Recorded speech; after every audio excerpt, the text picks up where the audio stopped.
Vamos abrir a palavra do Senhor no livro de Ageu, profeta Ageu. É um daqueles livros pequenos, quem ainda não leu a Bíblia toda não sabe onde está. Então você pode chegar em Mateus e de Mateus voltar 3 livros, então você vai encontrar ele entre Zacarias e Sofonias. É um livro pequeno, 2 capítulos, mas eu particularmente considero tanto o livro de Ageu como de Zacarias, pelo menos em termos de Antigo Testamento, um dos livros cuja mensagem transmite e muito a realidade em que temos vivido como povo de Deus nesse mundo e expõe a necessidade que nós temos de implorar, de realmente bater na porta do trono de Deus pedindo para que Ele nos socorra. Então, livro do profeta Ageu, capítulo 1, versículos 1 a 12. Livro do profeta Ageu, capítulo 1, versículos 1 ao 12. Alguns irmãos se espantam, mas esse ano eu estou fazendo aquele mix, né? Não estou me detendo muito só em pregações do Novo Testamento. Estamos expondo o livro de João, estamos expondo o livro de Atos, e estamos expondo o livro de Salmos, e à medida que nós pregamos fora, nós estudemos um livro do Antigo Testamento para estarmos meditando nele, a fim de trazermos lições para a nossa vida. E hoje queremos pensar no livro do profeta Ageu, e vamos ler. Ageu, capítulo 1, versículos 1 ao versículo 12. Está escrito: No ano segundo do rei Dário, no 6º mês, no 1º dia do mês, veio a palavra do Senhor pelo ministério do profeta Ageu a Zorobabel, filho de Sealtiel, príncipe de Judá, e a Josué, filho de Josadaque, o sumo sacerdote, dizendo: Assim fala o Senhor dos exércitos, dizendo: Este povo diz, não veio ainda o tempo em que a casa do Senhor deve ser edificada. Veio, pois, a palavra do Senhor pelo ministério do profeta Ageu, dizendo: É para vós tempo de habitardes nas vossas casas estucadas, e esta casa há de ficar deserta? Ora, pois, assim diz o Senhor dos exércitos: Aplicai os vossos corações aos vossos caminhos, semeais muito e recolheis pouco, comeis, mas não vos fartais, bebeis, mas não vos saciais, vestivos, mas ninguém se aquece, e o que recebe salário num saco furado. Assim diz o Senhor dos exércitos: Aplicai os vossos corações aos vossos caminhos, subi ao monte e trazei a madeira, e edificai a casa, e dela me agradarei, e eu serei glorificado, diz o Senhor. Olhastes para muito, mas eis que alcançaste pouco, e esse pouco, quando o trouxestes para casa, eu lhe assoprei. Por que causa? Diz o Senhor dos exércitos: Por causa da minha casa, que está deserta, e cada um de vós corre à sua própria casa. Por isso retém os céus o seu orvalho, e a terra retém os seus frutos, e fiz vir a seca sobre a terra, e sobre os montes, e sobre o trigo, e sobre o mosto, e sobre o azeite, e sobre o que a terra produz, como também sobre os homens, e sobre os animais, e sobre todo o trabalho das mãos. Então ouviu Zorobabel, filho de Sealtiel, e Josué, filho de Josadaque, sumo sacerdote, e todo o resto do povo, a voz do Senhor seu Deus, e as palavras do profeta Ageu, como o Senhor seu Deus tinha enviado, e temeu o povo diante do Senhor. Vamos orar. Pai amado, colocamos nossa vida diante de Ti, diante da Tua palavra. E pedimos, Deus, que pela mensagem do profeta Ageu, o Senhor venha falar aos nossos corações, e pelo poder do Teu Santo Espírito, o Senhor venha aplicar a Tua palavra aos nossos corações, a fim de que haja esperança, Senhor, ó Deus, para que a nossa vida seja moldada, Senhor, e transformada segundo aquilo que a Tua palavra nos ensina. Por isso, pedimos que o Senhor venha ser conosco, venha ser com a minha vida, venha ser com a vida dos Teus filhos e filhas que se encontram aqui, e que nós estejamos, Senhor, ó Deus, com as nossas mentes cativas a Tua palavra nessa noite, que o Teu Santo Espírito, ó Deus, gere em nossos corações aquela reverência santa, Senhor, que nos faz anelar e desejar pelo genuíno leite espiritual que é a Tua palavra, Senhor, que semeada na nossa vida, ó Deus, nos transforma, ó Deus, se aplicada a nossa vida, se Senhor, faz com que aqueles frutos que hão de fazer teu nome glorificado estejam conosco. Por isso, ser com a minha vida, ser com a vida dos teus filhos, nós te pedimos e te pedimos em nome de Jesus. Amém. Quando pensamos na mensagem do profeta Ageu, juntando com o seu profeta contemporâneo, que foi Zacarias, que foi levantado 2 anos depois de Ageu, nós consideramos a mensagem desses livros do Antigo Testamento uma das mensagens mais importantes para a igreja dos nossos dias. Uma das mensagens que de alguma maneira reflete os perigos que eu e você comumente lidamos no que diz respeito à tentação de desprezar a causa do reino, desprezar a obra de Deus a fim de devotarmos a nossa vida em busca dos nossos próprios interesses. Então, nesse sentido, quando Deus levantou o profeta Ageu, ele foi o primeiro profeta levantado no reino de Israel depois do exílio babilônico. Israel foi levado para o exílio da Babilônia e, nesse sentido, ele teve um profeta lá, que foi Ezequiel, mas logo depois que o povo voltou para Jerusalém, Ageu é o primeiro profeta que Deus levanta no meio do seu povo para trazer a palavra de Deus para eles. Uma das coisas que nos chamam a atenção é que esse povo, cerca de 50 mil judeus, a maioria deles sacerdotes, eles aproveitaram um edito, um decreto do rei Ciro, que está registrado lá no capítulo 4 de Daniel, permitindo que os judeus que estivessem no cativeiro voltassem para Jerusalém. E cerca de 50 mil judeus, a maioria deles sacerdotes, retornaram a Jerusalém com a proposta de voltar para a cidade, reconstruir o templo e transformar a cidade de Jerusalém num modelo onde as pessoas poderiam ver um povo genuinamente comprometido com Deus. Então era essa a intenção primária deles. Tanto que alguns estudiosos dizem que aquela seita radical dos fariseus que existiu na época de Jesus, elas tiveram origem aqui. Eles queriam se tornar o grupo daqueles que expressavam e possuíam sobre si a santidade de Deus. Então eles voltam para Jerusalém, eles começam a reconstruir o templo, só que à medida que eles começaram a reconstruir o templo, os samaritanos, aquela raça de judeus mestiça, que havia se separado do povo judeu, eles simplesmente tentaram fazer uma aliança com esses 50 mil. Eles passaram a habitar a cidade de Jerusalém depois que Israel foi levado para o cativeiro. E agora que o povo judeu volta de novo, eles tentam fazer uma aliança com eles. Só que era uma aliança falsa, né? Na verdade, eles queriam uma aliança a partir da qual eles pudessem se introduzir no meio do povo e impedir de verdade que o templo fosse restaurado. Só que já que os judeus, eles queriam se tornar, esses 50 mil, um exemplo de pureza e de santidade diante de Deus, eles se recusaram a fazer aliança com os samaritanos e de candidatos a amigos e a parceiros, os samaritanos se tornaram inimigos do povo judeu. E como consequência disso, eles passaram a tentar impedir que os judeus tivessem liberdade de construir o templo em Jerusalém. Porque a figura do templo em Jerusalém era importantíssima para o povo judeu. O templo, ele simbolizava a presença de Deus no meio do seu povo.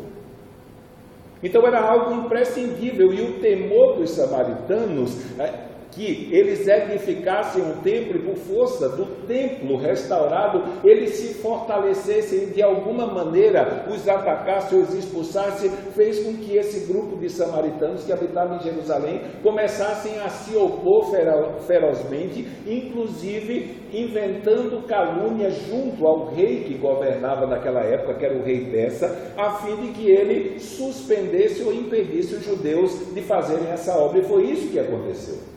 Os samaritanos, eles inventaram uma série de calúnias e enviaram mensagens caluniosas para o rei da Pérsia, dizendo que os judeus estavam se insurgindo e querendo formar um povo para se levantar contra o rei da Pérsia. E aí veio o edito do rei, proibindo os judeus de reconstruírem o templo do Senhor.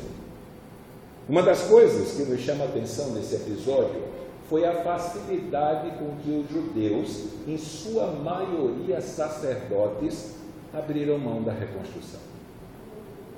O templo simbolizava a presença de Deus no meio do povo judeu. E esse povo judeu que voltou para Jerusalém, tão ansioso para reconstruir o templo, foi o mesmo que com tanta facilidade, em outras palavras, disse: nós não fazemos questão de ter o Deus de Israel no nosso meio. E o que é que eles fizeram? Ao invés de fazerem aquilo que Pedro fez, quando proibiram ele, o Sinédrio quis proibi-lo de falar em nome de Jesus Cristo, e ele disse: olha, importa agradar a Deus do que aos homens. Simplesmente o povo de Israel que veio do exílio e o sacerdote e o príncipe, que eram responsáveis não apenas em guiar o povo do caminho do Senhor, mas também de estimular o povo a devotar a sua vida ao serviço do Senhor. Aqui especificamente a reconstrução do templo. O príncipe se calou, o sacerdote se calou, e como consequência disso o povo deixou o que era o seu serviço principal a Deus para cuidar da sua própria vida.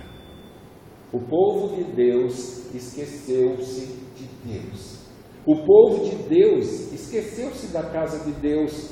O povo de Deus esqueceu-se do templo que simbolizava a presença de Deus no meio do seu povo. E aí o que foi que eles fizeram? Eles foram cuidar da sua própria vida. Eles acharam uma coisa melhor para fazer. Durante 16 anos, eles não se importaram com a obra de Deus. Eles não se importaram. E é justamente nesse período em que eles estavam vivendo sem perceber a necessidade que eles tinham de ter a presença de Deus no seu meio, que Deus levanta Ageu. Deus levanta Ageu com uma mensagem confrontativa. Deus levanta Ageu com uma mensagem de uma chamada ao arrependimento do povo. Esse sempre foi o motivo pelo qual Deus levantou profetas no Antigo Testamento. Nós sempre dizemos, aquela turma que se gloria dos profetas que se levantam no meio pentecostal, e diz: olha, Deus sempre levanta profetas na minha igreja. Diz: olha, então a sua igreja precisa se arrepender dos seus pecados. Porque Deus sempre levantou profetas numa época em que o povo dele havia virado as costas para ele, confrontando o seu pecado e chamando o povo ao arrependimento. Então o povo simplesmente desprezou a causa de Deus. O povo desprezou a obra de Deus, cada um estava cuidando do seu próprio negócio, e aí Deus se levanta através do profeta Ageu, trazendo uma mensagem tanto para a liderança do povo judeu, e a maneira como essa liderança é confrontada e questionada traz alguns questionamentos acerca de algumas situações que nós somos expostos na nossa caminhada hoje, e por força daquilo que nos é apresentado e da sedução da nossa decisão de seguir, nós precisamos, como povo de Deus, dizer não e arcar com as consequências. Então, nesse sentido, primeiro vem a palavra para o príncipe e para o sacerdote, porque parte desse descaso do povo para com Deus, para com o templo de Deus e para com a causa de Deus, era a falta de ensinamento e a falta de impulso dos líderes que Deus colocou de conduzir o seu povo no seu caminho em direção à obediência da sua lei. Então, Ageu ele foi levantado. Nós não temos nenhuma informação assim de Ageu, quem ele foi, de onde ele foi, quem era o pai dele ou alguma coisa desse tipo. Nós só temos duas citações, a parte desse livro aqui, do seu nome no livro de Esdras.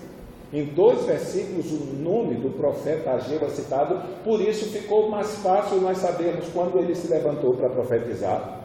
Todas as informações contidas aqui deixam claro que ele se levantou, Deus levantou Esdras por volta do ano 520 a.C., no tempo do rei Dário, em cujo governo Daniel era um dos líderes, dos governadores, e nesse sentido Deus levanta Ageu para confrontar o estado de desprezo com o qual o povo de Deus estava tratando Deus e a sua obra. Então, no versículo 1 do capítulo 1, ele vai dizer: no segundo ano do rei Dário, no 6º mês, no primeiro dia, veio a palavra do Senhor pelo ministério do profeta Ageu, a Zorobabel, filho de Sealtiel, príncipe de Judá, e a Josué, filho de Josadaque, o sumo sacerdote, dizendo: assim fala o Senhor dos exércitos, dizendo. Eu acho interessante a força dessa expressão, o assim fala o Senhor dos exércitos. Ela não traz lá a estrutura normal que os profetas usavam. Aqui a ênfase é totalmente retirada do profeta e é apontada diretamente para Deus. O profeta aqui é uma figura que não deveria ser vista nesse momento. A ênfase está naquilo que Deus vai dizer. E aí o verso 2 diz: assim fala o Senhor dos exércitos, dizendo: esse povo diz, não veio ainda o tempo em que a casa do Senhor deva ser edificada. Por 16 anos, o povo de Deus inventou desculpas para não abraçar a causa do reino. Sempre que era proposto a reedificação do templo, eles sempre tinham um argumento muito parecido com os nossos hoje em dia, quando somos desafiados a nos envolvermos de forma mais clara e mais intensa com a obra de Deus. Por isso que eu digo que a situação é muito parecida. Sempre temos uma desculpa para desprezarmos a causa de Deus. Sempre temos uma desculpa para não nos envolvermos em mais uma coisa na causa de Deus, ou para permanecermos não nos envolvendo em coisa alguma. Como se isso fizesse parte tranquilamente do exercício e da caminhada do povo de Deus nesse mundo. Só que não faz. O povo de Deus nessa época se tornou craque em dizer que não podia reconstruir o templo porque houve crise, houve seca, a colheita foi pouca, não sobrou dinheiro. Ou que eles gastaram um pouco demais naquilo que eles ansiavam ter para a sua vida e por força deles gastarem tudo que tinham ganho para construir o seu desejo, a sua vontade, o seu querer, eles não tinham recursos para investir no templo de Deus. Então sempre que se levantava alguém tentando desafiar o povo para dar as mãos para reedificar a casa do Senhor, o povo sempre tinha uma desculpa para dizer não. E ainda arrumaram uma heresia para justificar a sua consciência pesada e de alguma maneira minimizar a tristeza da sua recusa de fazer a vontade de Deus. Eles pegavam a profecia de Ezequiel, que afirmava que o povo passaria 70 anos no cativeiro, interpretaram essa profecia literalmente ao pé da letra e diziam: olha, nós não vamos reconstruir o templo do Senhor porque ainda não completou 70 anos. Então simplesmente eles desprezaram o Senhor, desprezaram o templo do Senhor, estavam com as suas atitudes dizendo que não precisavam da presença de Deus no seu meio, e para justificar essa atitude eles ainda arrumaram uma interpretação distorcida das Escrituras para dar a ideia que a sua falta de compromisso com Deus estava baseado numa revelação bíblica atribuindo espiritualidade ao seu pecado. Então eles não tinham tempo para Deus. Não tinham. A vida deles, e isso, a maior parte eram sacerdotes. A maior parte eram aqueles que foram separados da tribo de Levi, para que eles estivessem diante de Deus, servindo ao Senhor, diante de Deus no templo, intercedendo pelo povo diante de Deus. Mas simplesmente até os sacerdotes, eles se envolveram tanto com as coisas dessa vida e passaram a amar tanto o presente século em que eles se encontravam, que nem eles mais tinham tempo para Deus. E aí, depois de confrontar o príncipe e o sacerdote acerca da condição em que o povo estava, ele diz esse verso 2 num sentido de repreensão. Porque se eu perguntar para qualquer um de vocês quem é o povo de Deus no Antigo Testamento, todo mundo vai dizer: é o povo de Israel. Mas nesse momento aqui, por causa do desprezo com que o povo de Deus estava tratando a situação em que o templo de Deus se encontrava, e por causa da falta de motivação para dar as mãos para que a obra de Deus fosse realizada e o templo fosse reconstruído, Deus chega para o sacerdote, para o príncipe e diz: olha, este povo aí. Ele não diz meu povo. Não diz. Não faz parte do caráter santo do povo de Deus pensar que pode viver a sua vida servindo a si mesmo e desprezando Deus. Dedicando toda a sua vida à busca dos seus interesses, dos seus objetivos, dos seus prazeres, deixando Deus sempre para trás. Na linguagem do Antigo Testamento não cabe nem na do Novo qualquer tipo de expectativa que torne possível uma pessoa como essa dizer: eu faço parte do povo de Deus.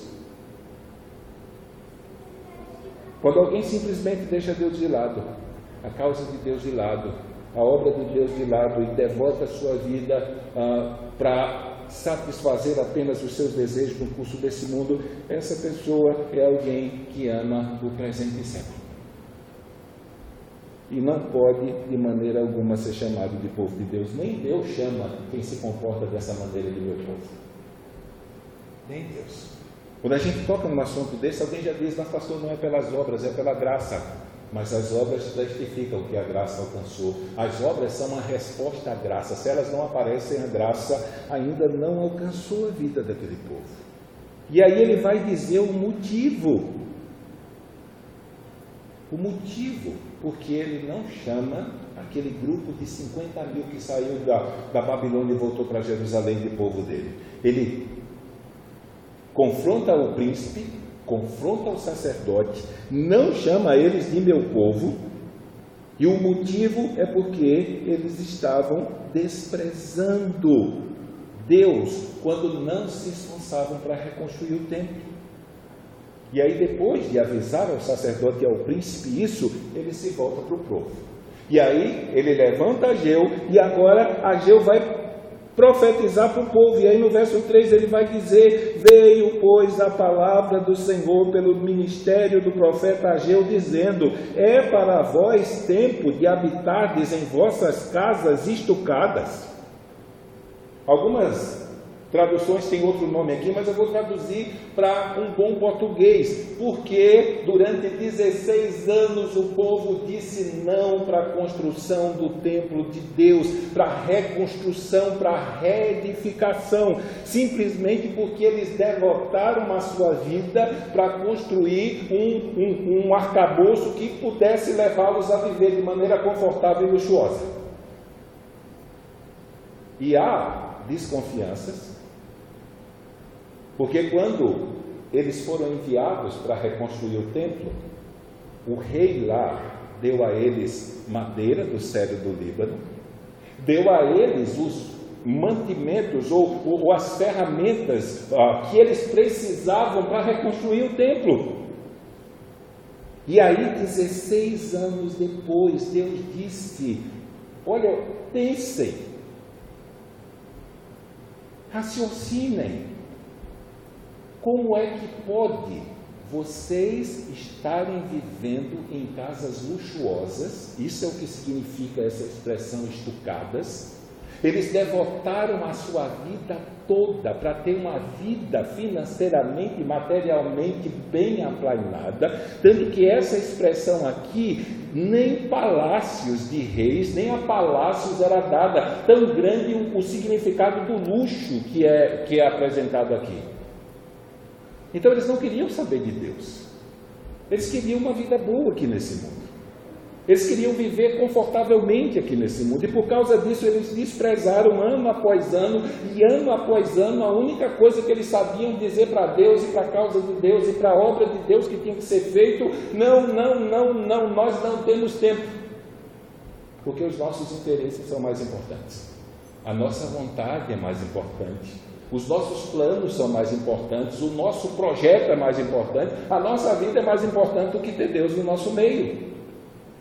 E se nós olhamos para um livro como esse, olhamos para o de Zacarias, e olhamos para o mundo ao nosso redor hoje, principalmente o mundo que nós chamamos de evangélicos, a menos que você prometa a ele que Deus vai dar 100 vezes mais ou 1000 vezes mais que se ele fizer alguma coisa, é um retrato claro daquilo que nós temos visto nos nossos dias. As pessoas têm devotado toda a sua vida, todas as suas forças, toda a sabedoria que Deus deu, todas as portas que em sua misericórdia Ele abriu, apenas para lutar, para conquistar aquilo que elas desejam. Elas desejam aquilo que elas desejam.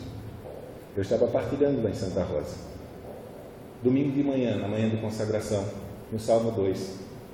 O Salmo 2 apresenta a diferença do povo que não teme a Deus e aquele que teme.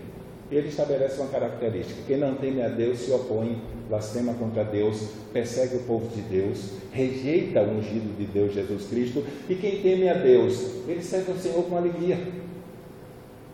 A marca do Salmo 2 do povo de Deus é um povo que serve a Deus com alegria. Eu estava dizendo a Santa Rosa que se servir a Deus traz alegria, então servir a Deus é uma bênção. Mas infelizmente, para a maioria dos crentes que eu conheço, servir a Deus é uma maldição.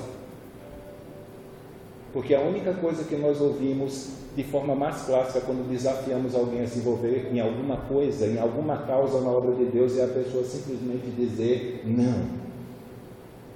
E por incrível que pareça, ela ainda tem coragem de orar a Deus para que Deus abençoe ela, e ainda tem coragem de me pedir para orar para que Deus abençoe ela. Quando em todo o curso da sua vida, a única coisa que ela diz para Deus, se for exigido que ela se integre, se envolve e doe parte da sua existência para a causa de Deus, é não. Ela não tem tempo, ela tem que estudar, ela não tem tempo, ela tem que trabalhar, ela não tem tempo, ela tem que construir, ela ainda não realizou o sonho dela, ela ainda não alcançou os objetivos dela. Então essas desculpas que eram dadas no tempo de Ageu continua sendo dada nesses dias de hoje. E para essas pessoas, a mensagem de Ageu diz: vocês não são povo de Deus. Não são. Não são. Deus não chama quem não se compromete com a causa dele de povo dele. E principalmente quando o descomprometimento com a causa dele é porque as pessoas estão devotando a sua vida para se comprometer com o curso desse mundo. Então, o que eles queriam é viver confortavelmente.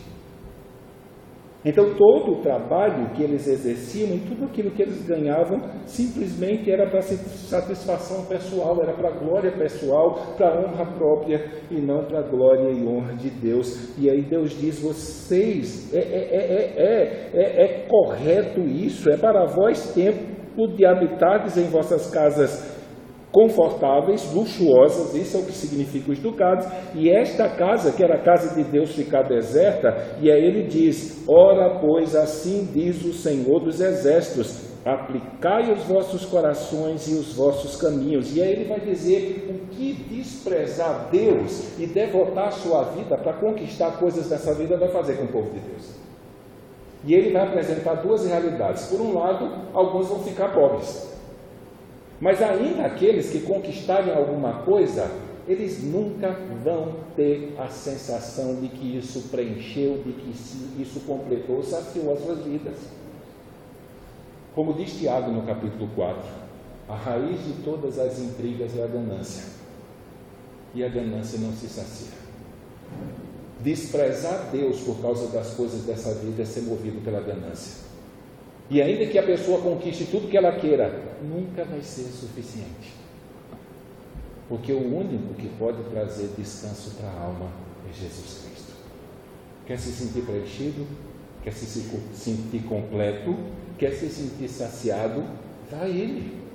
Ele mesmo disse: vinde a mim, vós que estáis cansados e sobrecarregados, e eu vos aliviarei. Escandalizou os judeus, aquela turma lá da multiplicação dos pães que abandonou ele, quando ele disse, se apresentou como o pão da vida. Quem comesse dele como o pão da vida nunca mais teria fome, e ele como a água da vida, quem bebesse dessa água nunca mais teria sede. Durante toda a mensagem da palavra de Deus é exposto claramente que o único que pode de verdade completar, saciar e tornar a vida de um ser humano completa é Deus. Nada pode. Então ele simplesmente se volta para essas pessoas que devotaram a sua vida para construir um império confortável e luxuoso e diz: adiantou alguma coisa? Vocês encontraram paz? Encontraram satisfação? Depois de construírem as suas casas luxuosas para habitar, vocês entraram dentro dela e disseram: pronto, nós estamos completos. Deus vai dizer para eles: assim diz o Senhor dos Exércitos, aplicai os vossos corações aos vossos caminhos, semeais muito e recolheis pouco, comeis, mas não vos fartais, bebeis, mas não vos saciais, vestivos, mas ninguém se aquece, e o que recebe salário, recebe. Ele não perdeu o salário, ele vai continuar recebendo a paga do seu trabalho, mas o salário não dá para nada, não preenche nada.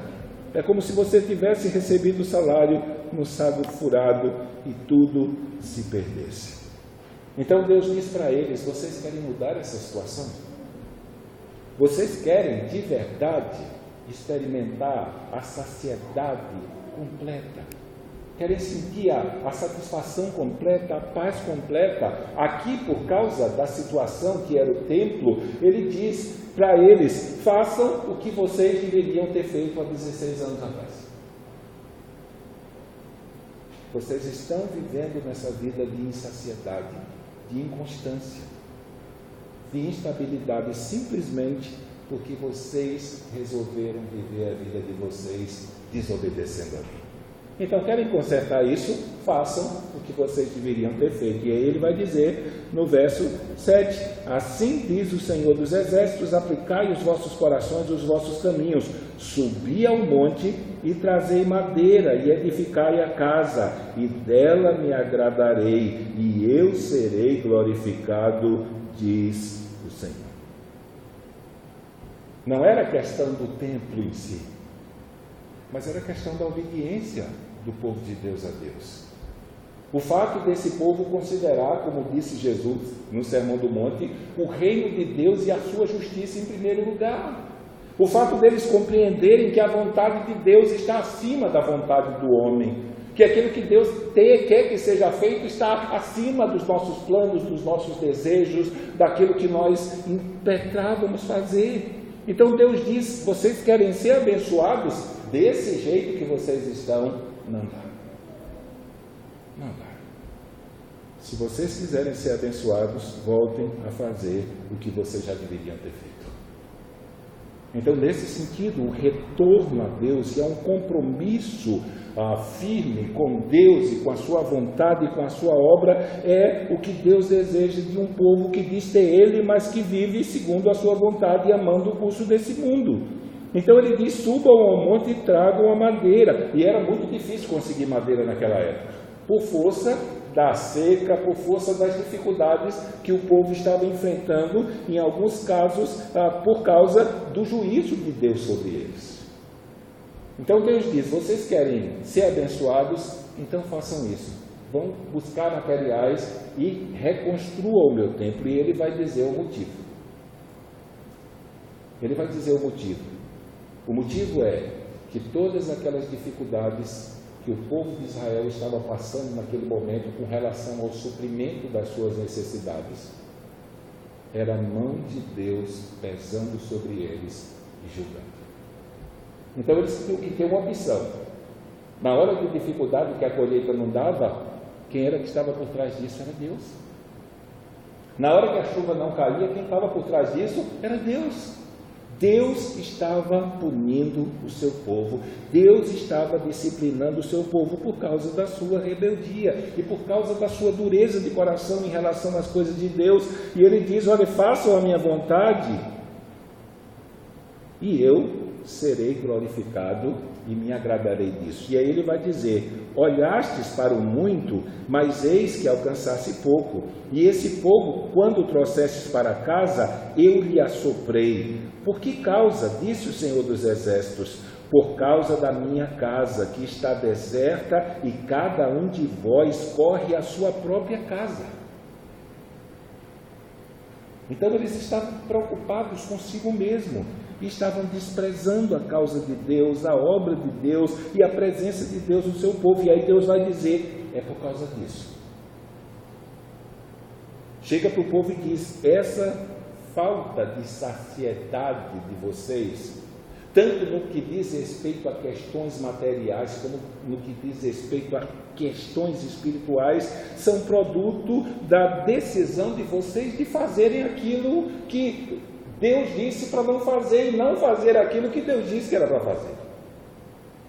E ele vai dizer, por isso retém os céus o seu orvalho, e a terra retém os seus frutos. E Deus diz, fui eu que fiz vir seca sobre a terra, e sobre os montes, e sobre o trigo, e sobre o mosto, e sobre o azeite, e sobre o que a terra produz, como também sobre os homens, e sobre as mulheres, e sobre o trabalho das suas mãos. Lembra de Deuteronômio 15, 25? Em outras palavras, Deus disse, eu amaldiçoei toda a obra da mão de vocês, porque vocês me desprezaram. E vocês consideraram as realizações que vocês consideravam importantes para a vida de vocês como mais importantes do que eu. Quando Deus levantava o profeta, a intenção primária não era que o povo endurecesse o coração e sofresse aquilo que Deus estava dizendo como castigo, mas que o povo se arrependesse. E aqui, o profeta Ageu foi um privilegiado, como foi João Batista. Ele é um dos poucos profetas que profetizou e viu se cumprir o que ele disse.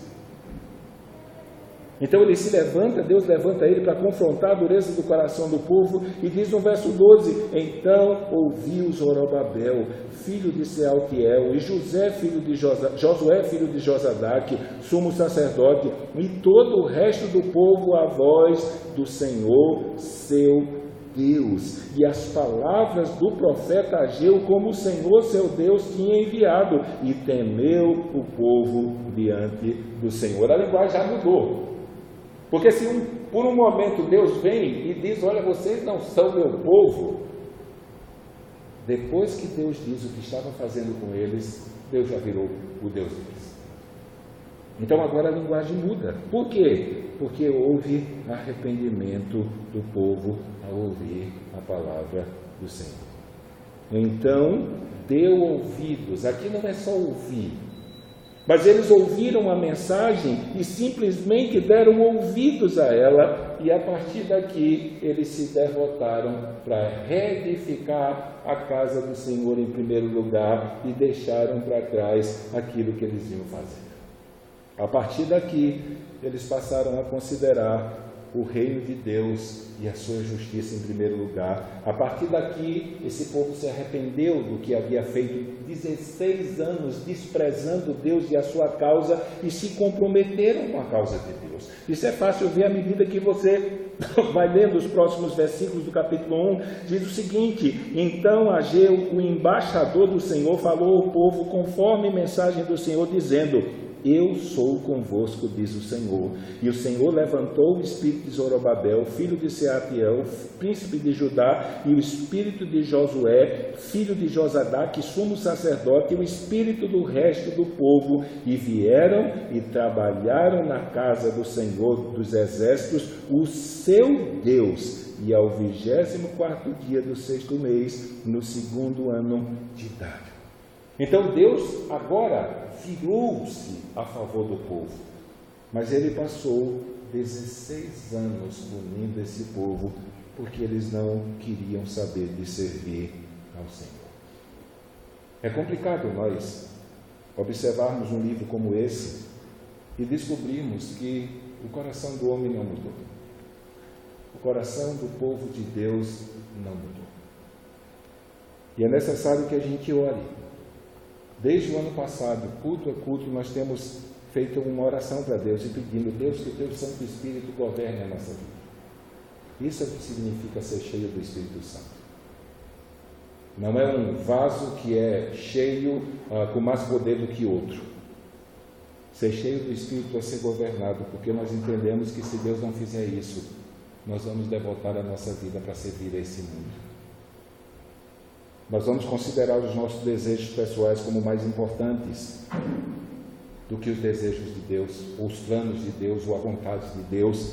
E como consequência disso, corremos o risco de passarmos a vida toda no meio do povo de Deus, e Deus dizendo: você não é meu povo, você não faz parte do meu povo. As cartas de Apocalipse que o diga. Olha, tem uma igreja grande aí, como a de Sardo, mas só tem poucos que são meus aí dentro. E todo mundo dizia: olha, Sardo é uma igreja vivada. Mas não era. Era tudo fachada. Porque as pessoas não tinham interesse em servir a Deus.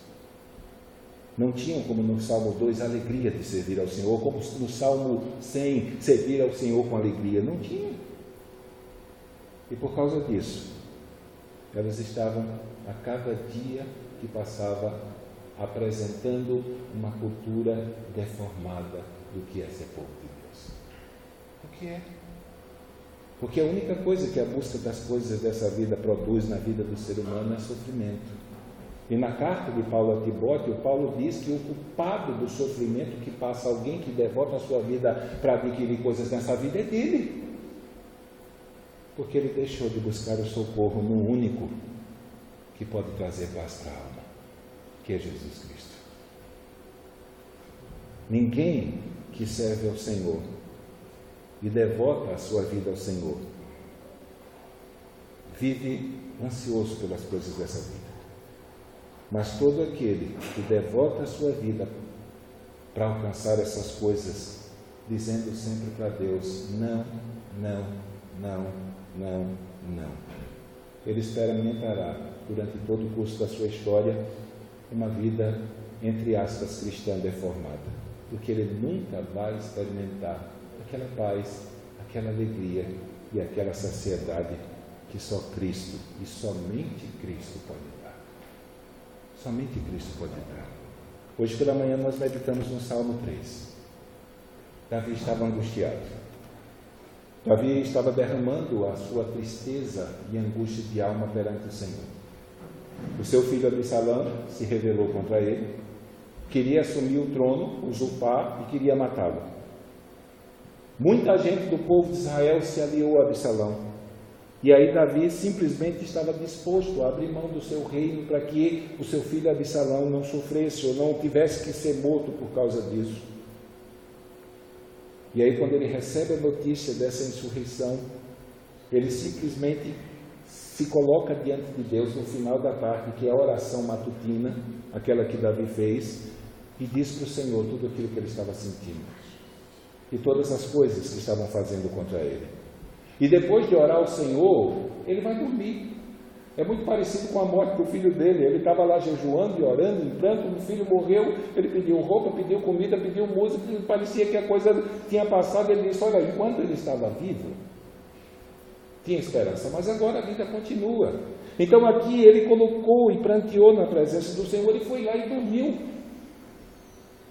Mesmo com os adversários se levantando contra ele, ele dorme. No outro dia, quando acorda, ele agradece a Deus, porque Deus sempre ouvia as orações dele, sempre ouvia, e o ânimo dele é redobrado, e ele confessa: eu deitei e eu dormi e eu acordei, porque quem me protege, quem me sustenta e quem preenche a minha existência é o Senhor.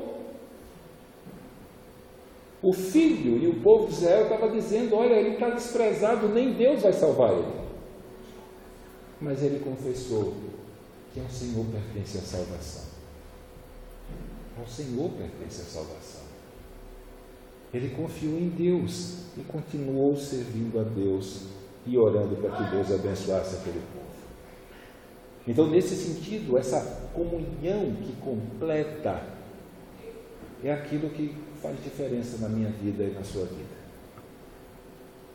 Só que essa comunhão completa, ela precisa ser evidenciada com prazer no serviço, com prazer no trabalho.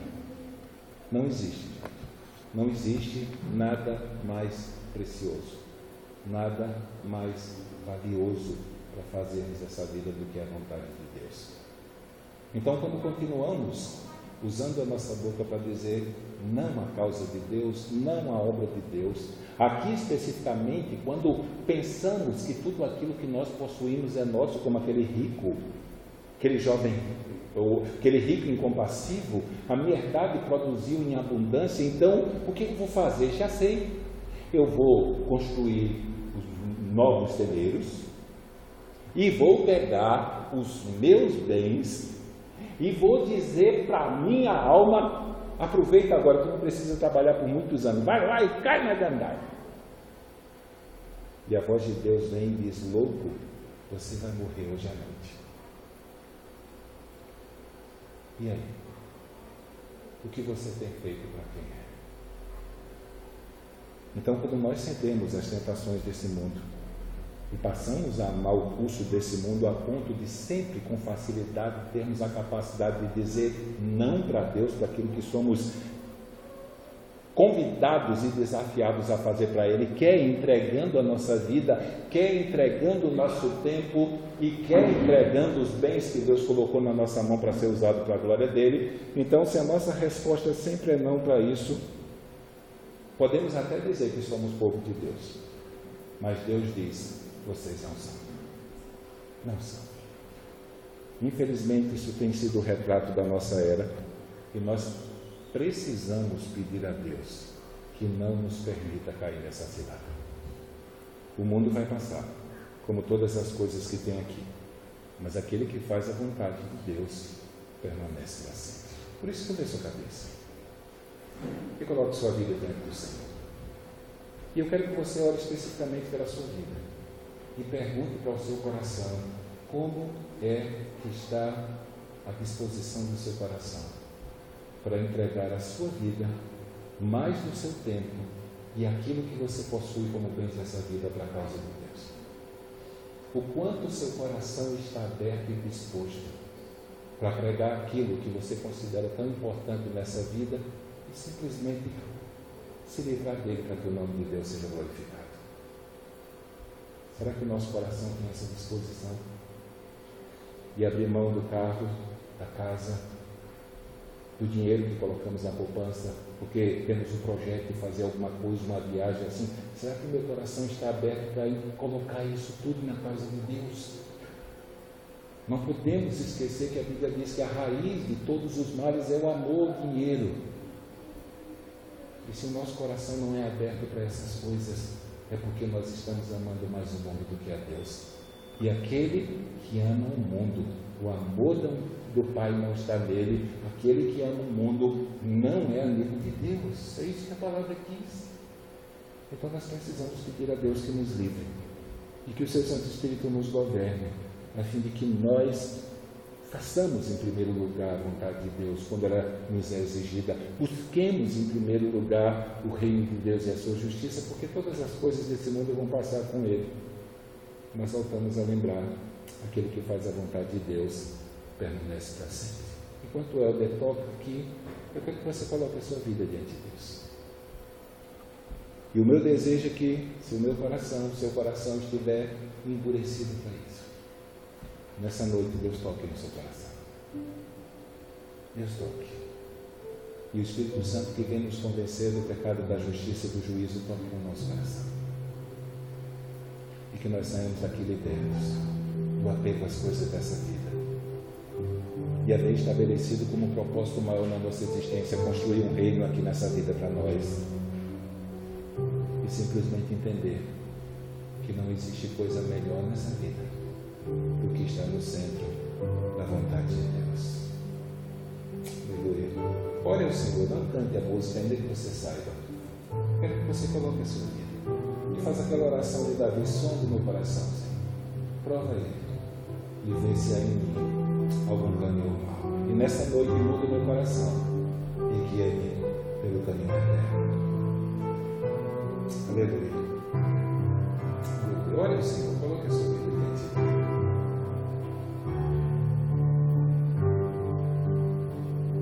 Se o Senhor tocar meus olhos, eu verei a tua face. Se o Senhor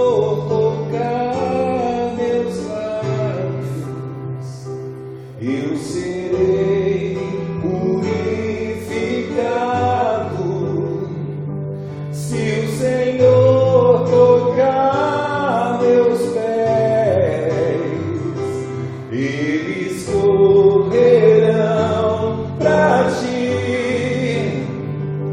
Se o Senhor tocar meu coração, eu serei totalmente teu, totalmente teu.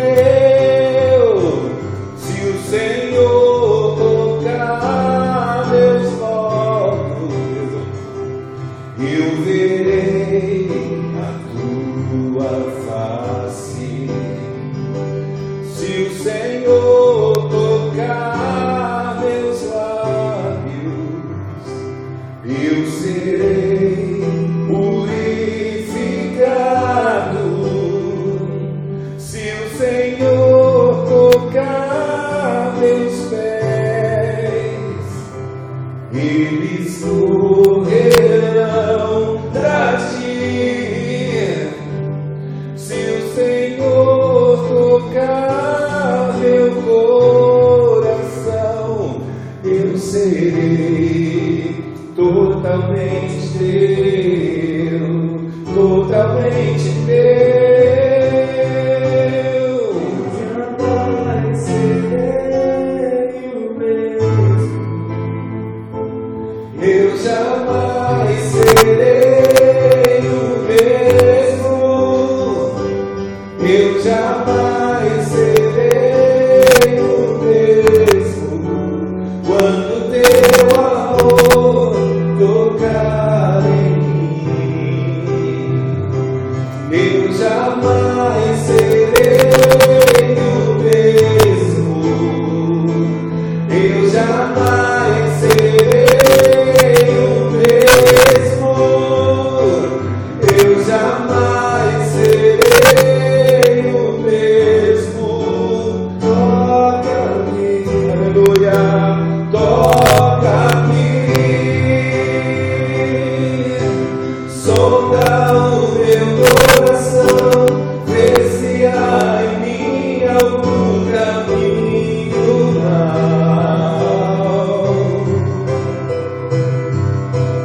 Guia-me por teus caminhos, tua palavra é lâmpada para os meus pés. Sonda o meu coração, vem nessa noite, que o teu Santo Espírito, Senhor, abra os nossos olhos, Senhor, porque sabemos que a tua palavra para nós é proteção, Senhor. Muitas vezes, sem percebermos, nós cedemos às inclinações da nossa natureza má, mas graças à tua palavra, Senhor, nós somos alertados do caminho mau e temos a oportunidade de voltar, Senhor, de voltar aos teus caminhos.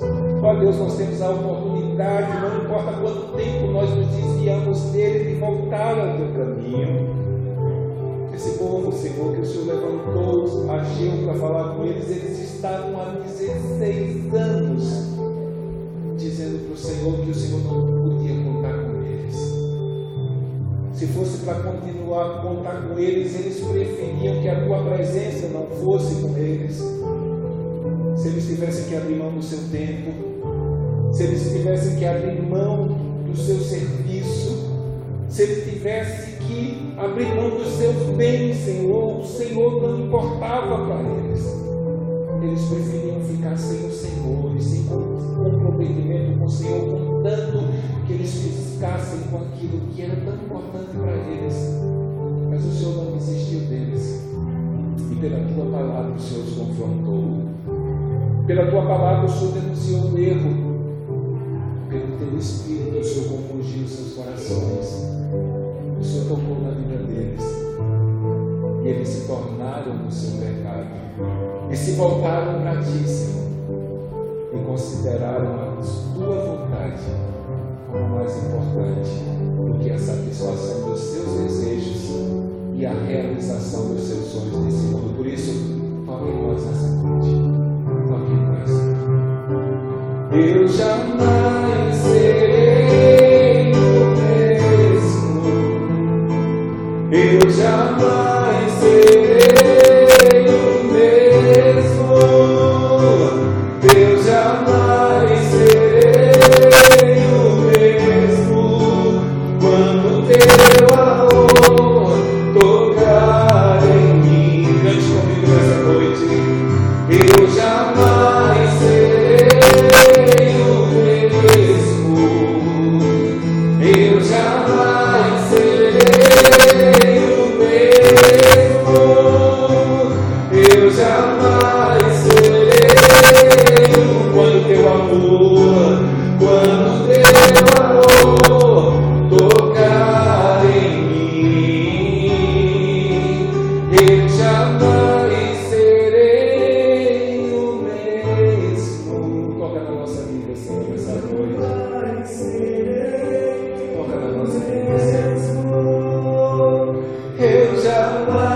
E reconhecemos como Jó dizia, Senhor, em nós não há força nem poder.